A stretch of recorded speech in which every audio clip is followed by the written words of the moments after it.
Zaidi ya watu 21 wanairai serikali kuwaruhusu kutoka karantini baada ya kumaliza siku zao 14. Watu hao ambao waliingia nchini kutoka Uarabuni wameelekezea malalamiko yao kwa serikali, huku wakisema kuwa wamefuata amri zote za serikali ila bado wamezuiliwa zaidi ya wiki 3. Mwanahabari wetu Aaron Kipkoech alizungumza nao na kuweza kutuandalia taarifa ifuatayo. Ugonjwa wa virusi vya corona ilipofika Kenya, uwanja wa ndege ulifungwa, japo kuna wale waliosafiri kutoka mataifa ya kigeni. Wizara ya Afya ikiongozwa na Waziri Mutahi Kagwe iliamrisha wote waliotoka nje ya nchi wazuiliwe kwenye karantini.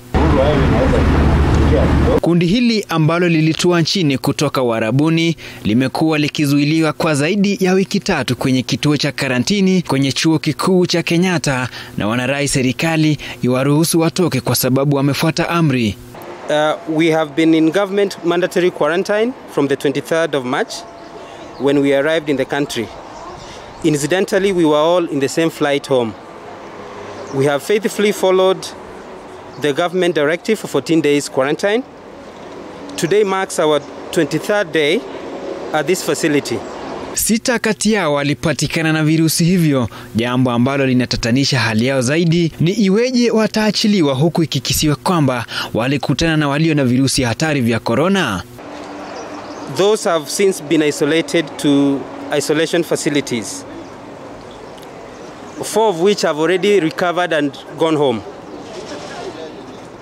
The rest of us have tested negative in both occasions. Wamelaumu Wizara ya Afya kuwa haina mawasiliano mazuri kuhusiana na njia mwafaka ya kukabiliana na hali hii. As I said, these are not detention centers, but rather quarantine is a guided program. The World Health Organization has given guidelines on how to conduct quarantine, and the reason we have standard guidelines is so that, and protocols, this is to help so that governments that may be keen to practice excesses on its citizens can be guided on how to conduct affairs of quarantine. Wanaoruhusiwa kwenda nyumbani kutoka eneo hili lazima wagharamie matumizi ya 2,000 kila siku, huku wengine wakishindwa kulipa kiwango hicho cha pesa, ikizingatiwa kwamba wengi wao hawafanyi kazi wakati huu. Kenyatta University had 2 centers. We had 2 locations within the compound. The other location has been fully discharged.